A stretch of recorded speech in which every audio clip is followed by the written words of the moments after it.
Hey up everybody, my name's Joshua Morrison, director of Johnny Moz's Lessons in Confidence, and today I want to talk to you about how I feel like the future of film is in small hands and the power struggle between small creators and large-scale blockbusters is going to slowly balance out, and we're going to start seeing small sort of scale films, that cost maybe $10 to $50 to $100,000.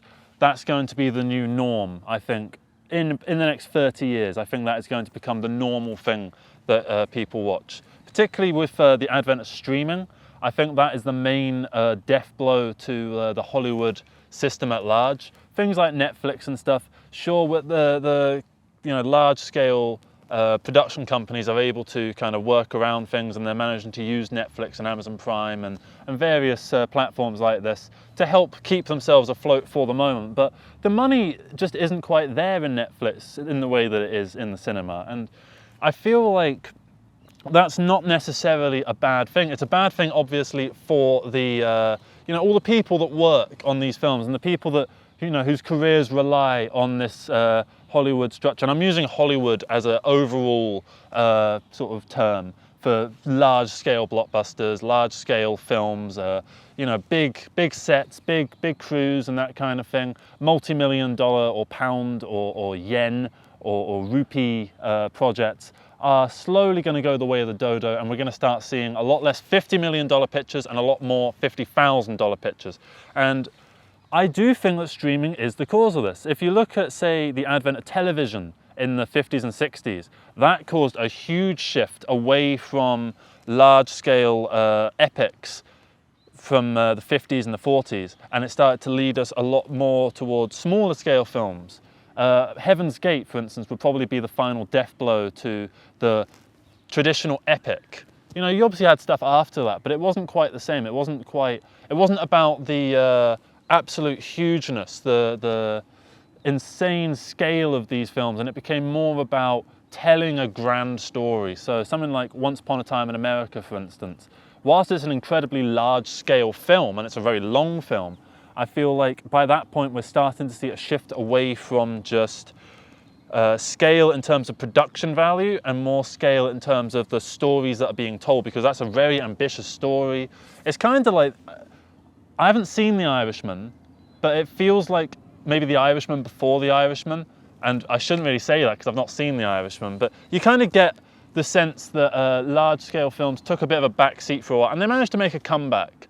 They managed to find something that worked for them, and then you started seeing stuff in the early 2000s, and then particularly in the 2010s, the superhero genre was really able to bring in huge multi-$100 million budgets, $200, $300 million budgets just regularly, 3-4 times a year, and they would earn, $1+ billion pretty much every single time. But I think as we've started to see Netflix really get a foothold, and I'm not just talking about Netflix on its own, but I also mean, the advent of YouTube and the advent of TikTok and the advent of all of these various platforms that we all kind of use here and there, I feel like as that stuff becomes the more normal thing to watch, that becomes our comfort food.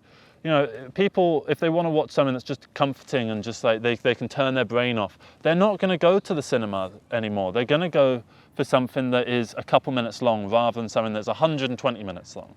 And the reason for that is quite simple. It's that films, at the end of the day, do take quite a lot of emotional struggle to actually sit through. And I don't mean that in just the sense that they're long. I mean that in the sense that they are quite emotionally challenging. You're following characters that are going through real hard times and they're trying to get things done, and you see the character growth and the development and all this sort of stuff, and the various, maybe there's action scenes in it, or maybe there's like a love story, or maybe there's some like really horrible sort of stuff. I mean, like for instance, World War II films and that kind of thing, they're quite challenging to watch. They're not something that you would just chuck on and just have a sit through casually, compared to something like, whatever sort of thing you see on the YouTube browse features, the homepage or your suggested videos and all that sort of stuff. And because those videos can be a lot shorter, you can watch them just like one after the other. It's the same reason why people might not watch a film, but they might watch 10 episodes of a TV series on Netflix, because it's in smaller chunks. And so they sit there and they watch the one, and then it gives us a cliffhanger to watch the next episode. And so you're like, oh, I really want to know what happens in the next episode. So you watch the next episode, and then that kind of continues and continues and continues. And you end up in somewhere where you've ended up watching a lot more in terms of runtime. You've watched a lot more content compared to if you just put on a film. Even though the film itself was a lot shorter, it feels like a bigger commitment to actually watch it. And I feel like the idea of something being a smaller commitment is going to gain foothold, particularly as attention spans go down. We're already seeing that as a problem, particularly with the advent of TikTok and short form content, Instagram Reels and all that sort of stuff. Now attention spans, particularly in the younger generations like mine and the generation that's following me, we're all a lot, we find it quite difficult to concentrate on things for a long period of time.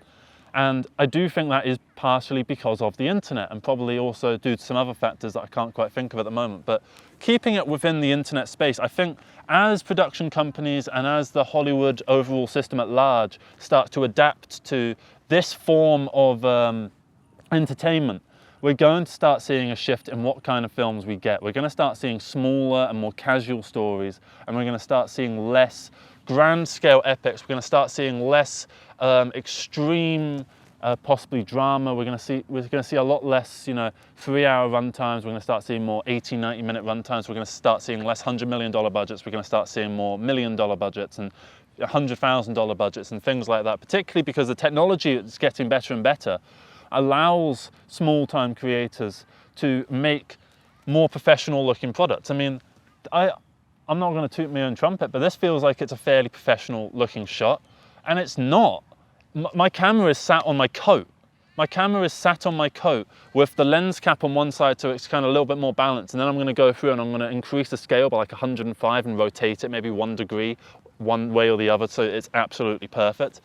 And so you end up, because we're able to do things in this way, and we're all able to make stuff, from our phones, and we're able to make stuff, from like little camcorders that we can get, or taking audio from the phone, and we can do all sorts of crazy stuff now that we couldn't do 20 or 30 years ago. And new stories are starting to be told, and we're starting to see new voices emerge in this space, particularly in this past 3 or 4 years since the pandemics. I think the pandemic caused a huge shift, and it really was probably the final death blow to cinemas. And cinemas are obviously still around, but I feel like people now don't quite go to the View Cinema or the Cineworld or whatever the American equivalent is, and now they're going to more like local picture houses to see older films. I find myself being invited out to see a lot more like, oh, do you want to see A Clockwork Orange at the BFI, rather than, do you want to see the new film at the View Cinema?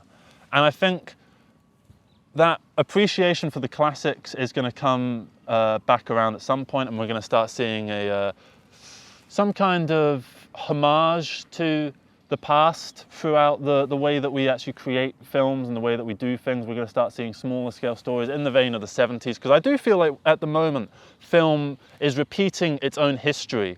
In the 60s you had the advent of television, and in the 2010s you had the advent of streaming, and they're having very similar effects and impacts on the film industry at large as they adapt. And I do think that the Hollywood system is going to adapt. I don't think it's going to disappear completely. And the small-time creators and the indie scene is going to become the new status quo, because at the end of the day, there's a huge market for films that are just easy to watch and have this sort of blockbustery professionalism, that have this large-scale grandiosity to them that people really enjoy and people really want to see. And I don't think that's going to go away. But as small creators are able to replicate that style more and more authentically, we're going to start seeing a shift away from the Hollywood structure as they fail to adapt to the ever increasingly fast-paced nature of the change that is going on. Because if you look at the scene of video content creation 10 years ago on YouTube and then compare it to today, the sheer scale of difference between that is absolutely immense. If you look at, say, I think about 12 years ago, a channel called Niga Higa. He is a very popular YouTube channel. You've probably heard of him. He was one of the original content creators on this platform. He was one of the first people to be monetized. He was the top subscribed channel for a good amount of time. He made a film in 2012. I can't remember the name of it, but it was like he was a assassin who fell in love with this woman who I think he was meant to protect at this high school. And it had this air of like this professionalism, but it was uploaded to YouTube completely for free. I think it had a brief stint on some film festival or something like that, maybe. I don't exactly know. And I think that was one of the first instances of a truly large-scale production being shown for free on YouTube for ad revenue, and ad revenue being the monetization goal rather than ticket sales, which you would get from cinema. And now you've got Netflix, which came up, I think, a year after that. I think Netflix launched in 2013, before it was like obviously the DVD shipping thing, and then it became an online streaming platform, the first majorly successful one. And then obviously you started to get, you know, Disney Plus and Universal, Paramount, whatever it's called, Paramount Plus and HBO Max and all these sort of things that are replicating Netflix in this sort of way. So I think as they sort of do that, they're backing themselves into a corner. Meanwhile, the democratized film landscape as a whole is able to much more freely continue to create for free and gain a wider audience without having to worry about just getting the audience to come onto their platform, which means that they then have to invest in many other shows, so they have to have a big backlog. Now you're not necessarily going to need that, because you're just one fish amongst many fish in this big ocean that we call the YouTube space. Or if YouTube fails, whatever the next streaming platform will be that people will use in this sort of same way.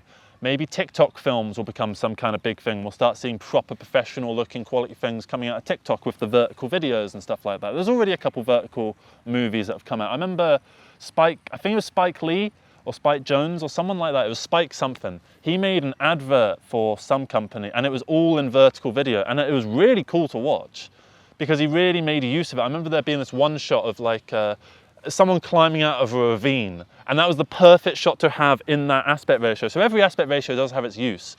I don't really necessarily hate vertical video or anything like that. I used to, but it's just another tool in the box. It's another thing that you can do. It's another style. It's another way that you can create, and that's cool. The more options we have as creators, the more tools in our toolbox, the more things that we can make and the more things that we can do.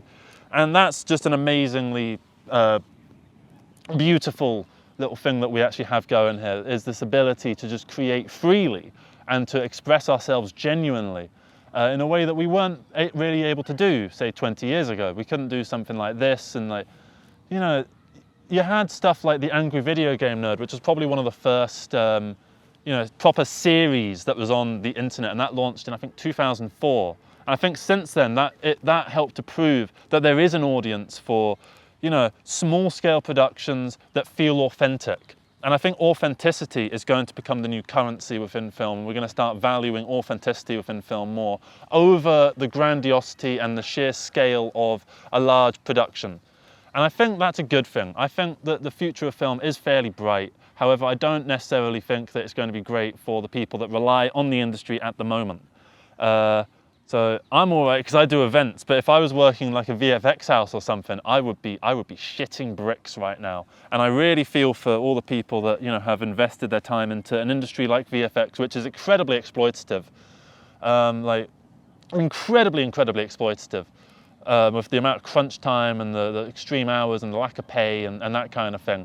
You know, it's horrible what goes on there. So maybe in a sort of a bad way, this will be good for the long term, but I don't know. I don't think that will necessarily be the case. I feel like, is there space for every single person on Earth to be their own voice in this big echo chamber that we have? Or can we do that? Can everyone do this? I don't know.